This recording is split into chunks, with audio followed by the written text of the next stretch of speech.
What a night in Athens. Georgia 31, Mississippi State 24, and I got to imagine somewhere. I don't know when it was. It wasn't in the press conference. It wasn't immediately afterwards in the locker room. It wasn't when he may have been talking to recruits, but somewhere last night when Kirby Smart got himself alone, maybe it was in the car on the way home, maybe it was brushing his teeth, he stopped. He looked towards the ceiling or the roof or maybe the sky if he was outside, and he just said, "Thank you, Lord, for JT Daniels. Amen." And if he didn't, then he missed his shot. Because the only thing that worked about Georgia football last night was JT Daniels. You know him as a ground and pound running team, non-existent. You know him as a rock-ribbed defensive unit, non-existent last night. Mississippi State's been stoned by multiple teams, just steadily moving the ball up and down the field. I tweeted out a video last night from our Tuesday show when we were predicting this game, and I said, in fact, the quote was, "There's a morbid side of me that wants to see JT Daniels go 14 of 17 for 235 yards and 3 touchdowns in the first half, just to see what it would be like." JT Daniels in the first half was 13 of 17 for 205 yards and 2 touchdowns. We almost nailed his exact stat line, right down to the number of completions and attempts, which was wild. And so, as I said, I'd love to see it because of what the message boards would look like. Well, I didn't even have to go to the message boards because a lot of Georgia fans were right there in the DMs on Twitter. Didn't need to go look for them. They came and found me. And you know what you wanted. And if you didn't come after me, you could probably imagine what they wanted. The cry for a while has been not necessarily, why isn't this guy playing? But at the very least, he's not playing. Give us a good reason. And it's really kind of been a mystery. And I'll give you a little bit more full disclosure. I imagine there's going to be a show at the end of the season. I love to empty the briefcase at the end of the year and everything that I was told in confidence during a season, but then someone says, all right, you can tell them whatever. At the end of the year, I hope to have one of those with Daniels. I hope to have other folks with those kinds of segments on JT Daniels. But you came after me last night, not after me, but you came towards me and you asked, well, what now? Because we heard that either he wasn't mentally ready or he wasn't physically ready. And listen, I didn't necessarily tell you I knew definitively. All I could tell you was what I heard out of that program from people I trust, people who have been money in the past, people who are very close to the Georgia program. My stance on this has just simply been, and will always be, for the record, there's a reason why starters are starting. There's a reason why guys who aren't starting aren't starting. I don't have to know them. They don't have to make sense to me. But that's always been my mentality. That was my mentality here. I don't know what the reason was because I saw him take the field last night. I saw him totally bail out and be the reason, primary, secondary, tertiary, the key reasons why Georgia won a football game. And so I'm looking around no different than you during the game and then afterwards. I'm looking to my left, my right, up and down, everywhere in between saying, well, I don't even know a reason. I don't even know a good reason. I can't even imagine a good reason why it took this long for that guy to be on the field. Because at that point, I mean, you're just carrying someone's water. Are you not? So there, as far as we know, there's no medical thing that just got cleared last week. There were no disciplinary issues that just got cleared last week.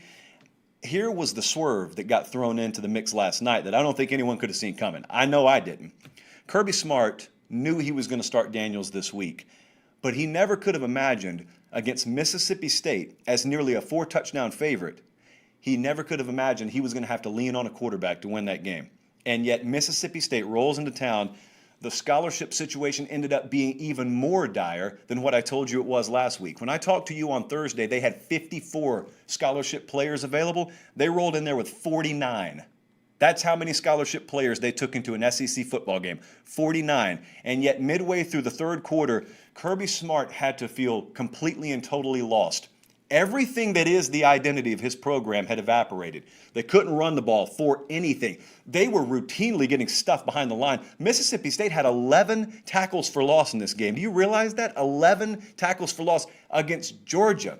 All that talent on the offensive line. Those guys in the backfield, you know the hallmark of this program. And not only that, you got Mississippi State able to move the ball very effectively. Will Rogers had a phenomenal game at quarterback last night, which I heard Smart say as much after the game. Kind of wondered why it took Mike Leach so long. Very classic move there. I see what you're doing, Kirby. So Kirby Smart had to feel lost, man, because the run game's not there. My defense isn't there. And yet we're winning this game because what? Because a quarterback is slinging it all over the field. I've seen it done against me a time or two. To this point in my tenure at Georgia, I've never had a quarterback do that for me. I've never asked a quarterback to do that for me. And yet, lo and behold, You end up when the dust settles last night with a 31-24 win. There is no prayer they win that game. Let me slow it down again, because this is a sentence again. Couldn't believe I'd be saying it last week. There is no prayer that Georgia is beating Mississippi State without JT Daniels. He's what worked.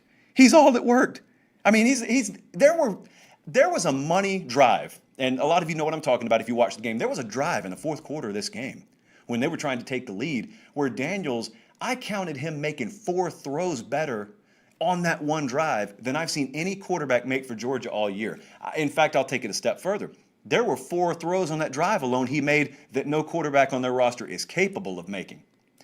So again, I don't know if a light switch turned on and he all of a sudden became capable of that or able to do that this week or last week. I'll stop short of just openly questioning everything, and I'll tell you, I think it's very valid for you to have your doubts about that. I think that's very valid. There was a lot of honesty after this game. I think I saw a lot of you take notice of that in the post-game press availabilities. Kirby Smart, he spoke his mind. It wasn't as if he was about to come out there and say, well, I screwed this one up, didn't I? You didn't get that. You had him give his very blunt, honest reasoning for why, to this point, they've handled the quarterback situation the way they had. And moving forward, obviously, you got your new starter here, but also JT Daniels. I don't know if you Georgia fans have heard it. I don't know if a lot of you other folks out there who don't follow this program day in and day out heard it. He was pretty brutally honest, too. And he let him know he handled it in a very classy manner. But it was kind of like watching an NFL postgame, to be honest with you, because those are all full-grown men, and everyone's an adult, and no one's going to get their feelings hurt. Let's just tell it like it is in postgame. And JT Daniels essentially said, week 1, I wasn't cleared medically. After that, it was Kirby Smart's decision. He didn't call him Kirby Smart, but he said his coach's decision. He strongly indicated he felt like he's been ready for a while. Now the lesser highlighted part, as I saw Jake Rowe tweet out this morning, the lesser highlighted part that should be highlighted every bit as much as everything else that kid said was, it's also true I've been progressing week over week from a health standpoint. So I am today a much better and healthier version of JT Daniels that existed a month ago.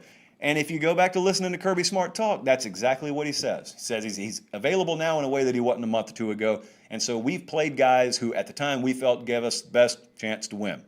So another thing is we look forward to keep in mind here, again, I cannot repeat this stat enough.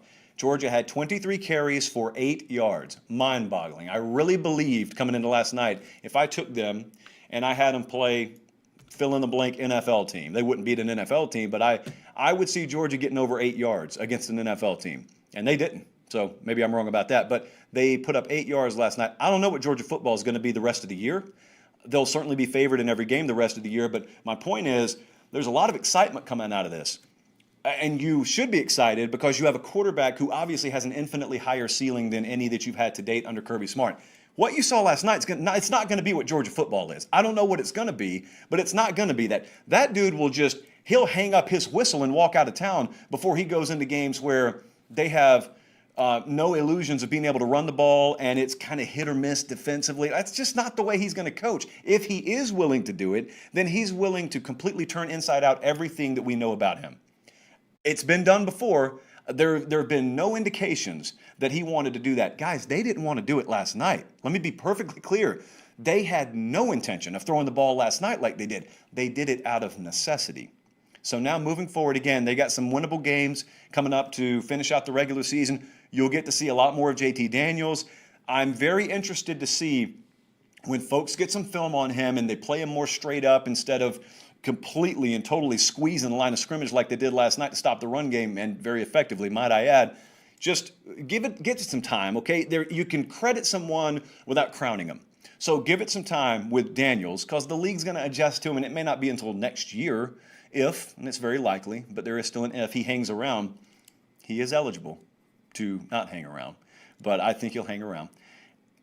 Let's just watch the league adjust to him is the point. But very good showing last night from both teams. I think Mississippi State, they're not here for a pat on the back. I think they deserve a ton of credit because that's a team that could have very easily, and no one would have gotten mad at them, bowed out gracefully from even showing up. And instead, they took a team that they probably could have fit on one charter bus and rolled in there and took a perennial playoff contender to the wire. So hats off to both teams.